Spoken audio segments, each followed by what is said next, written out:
right back here, still on the Voice of Nature for the part 7 of the adventurous true life story of the clan herd, the mysterious fish opener, the boy, his dad, and the redfish goddess we are here searching for right in this river. Christians, do not still forget that this is an ongoing reality with the ambassador for nature. Christians, here from where we stopped on the car ignition, we start heading to the river. As my paramount motive wasn't really water for my car, because I could as well have still branched any compound and request for water, but it was for me to discard the mysterious item in my possession. Most importantly, wash off my hands in the natural water as cleansing for me for whatever I must have unknowingly contacted. So we proceeded. Not quite long, he pointed at an entrance and I slowed down, trafficated to branch in, but the road wasn't permissible for car drive. So he said, "Back there." I asked if the car is safe there and if the river is still inside, of which for the car he said nothing will happen to it and that the river is just down there. He came down, so I was still inside thinking on how I'm going to convey the fish opener from there to the river. I wasn't with any bag. How I'm also going to throw it and even to wash off my hands without people noticing because I actually hate diabolical acts. So he turned, walked down to the driver's seat where I was still pondering over my next moves and plans. I had to hurriedly open the car, came down. He said, "Give me your jerry can, let me go get your water." Oh, I was a bit confused at such gesture because the boy I carried wasn't supposed to be that friendly nor kind. "I'm coming with you," I said to him. He looked surprised at me and said, "But you needed water and you said you are not quite well, so I want to help." "Thank you very much," I said.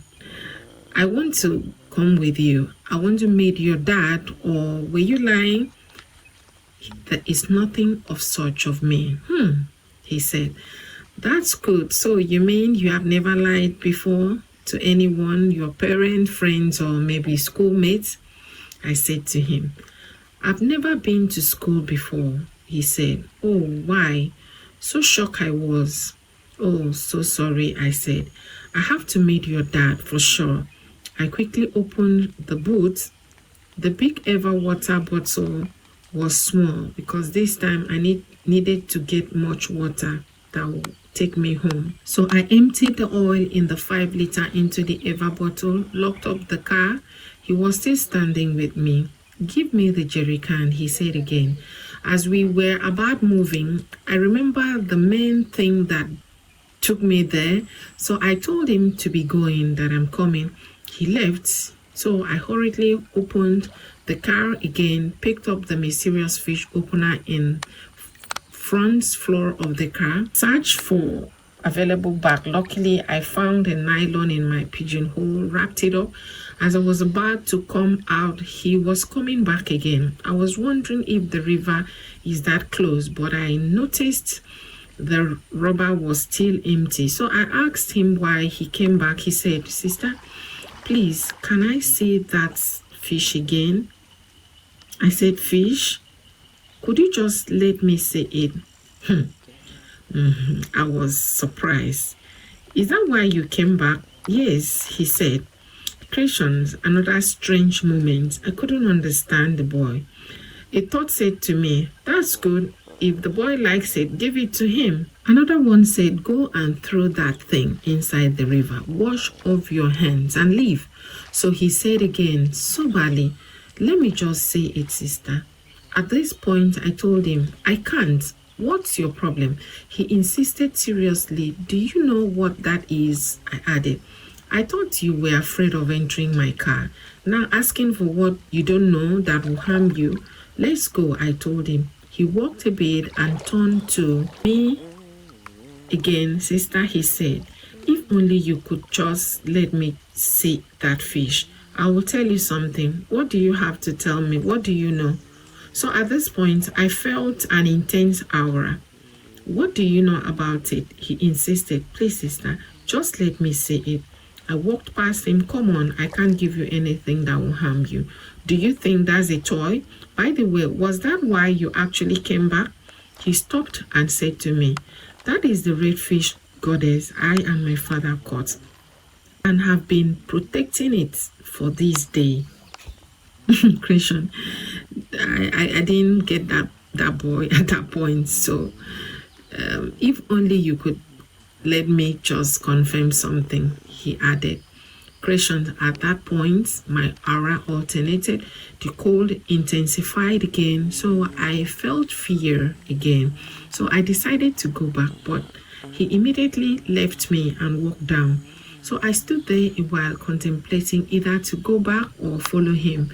But I summoned myself to do what I needed to do. For sure, I couldn't just take such an item back home. Something I witnessed performed what even the owner didn't or couldn't explain.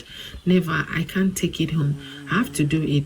A thought also reflected within me. Are you even sure of this boy? This place seems dry. Are you sure of what you are doing? I told myself, yes.